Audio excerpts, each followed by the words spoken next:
First of all, why a smart ring in general? A smart ring is a great wearable because it's comfortable, it's small, you can wear it at night and not feel it. You barely notice you have it on, and plus it looks like jewelry, so it sort of fits into whatever wardrobe you're wearing. But it's maybe more than just a sleep tracker. It's actually a full, complete solution for preventative health, and across whether it's sleep, heart health, women's health, stress, resilience, all these factors. The device is tracking your health and giving you the feedback to help make healthy choices along the way. Now, the upshot here is it's a better ring, but it's also more expensive. It's roughly $50 more expensive than version 3. How are you talking consumers into upgrading at a higher cost? You know, the reason to have something like this is because you want to make a difference in your health. And frankly, your health is priceless.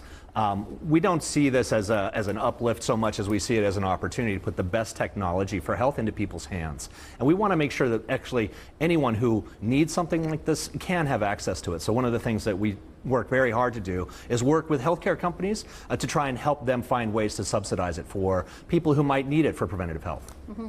Obviously, the space that you're operating in, the wearables market, is a very competitive space. It's a very crowded market too. You were one of the first movers in terms of the ring, but now some heavy hitters like Samsung are coming out with a similar product. Obviously, you're a couple of years ahead in terms of the innovation here, but Samsung has such deep pockets. How do you set yourself apart in this really crowded environment? You know, the reality is that competition is a fact of life in business. And particularly in technology, and maybe even more so in health technology, innovation, quality, and science are what make the difference. We've always thought of ourselves much more as a health company than a technology company, and our investments in science, including the Brigham and Young study, which you just highlighted, is what sets us apart. We're probably more a clinical grade device in a consumer package than we are a technology product. I think, you know, companies like Oura really differentiate as a company that's thinking about science, thinking about health, and doing raw innovation and raw research to deliver the best solution for a patient or for someone who's just trying to make a difference in their life. But then you've got some of the health trackers embedded in some, let's say, the iPhone, of course, or some of the other wearables from Apple, for example. Just having that ring and no extra features, you can't make any calls with it. I mean, again, are people still going to be buying just the singular ring, just based on that, or do you need to add any feature? You know, the difference is not really about features. That's a very technology way of thinking about it. It's like, hey, you have this feature and that feature, and I wish I could, you know, have my ring do this and that. The reality is a health tracker, it's really in the background tracking your life. Most importantly, it's about this site on the human body. If you think about this, this is the most accurate location for tracking your biometrics. Biometrics, you know, that are tracked at the wrist are less accurate. This is blood flow. Your heart pumps, blood shoots right down your arm. There's an artery right here.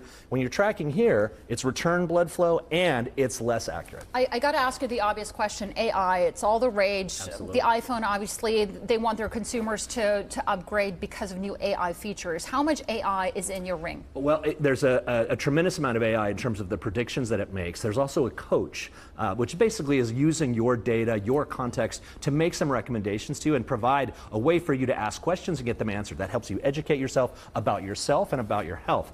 I think what's maybe most important, and we all know this about AI, it depends on the data that you have. If you have bad data, garbage in, garbage out. Right. If you have high quality clinical grade data, you're going to get something. That is what people say consistently about the Oura Ring. They're like, I feel like it really knows me. The first time that it predicts you're going to get sick in 3 days and you turn out to get sick, you're like, how did it know? It feels like magic, and that is basically, I think, the properties of all great technology. It blows you away. Right. It's so good.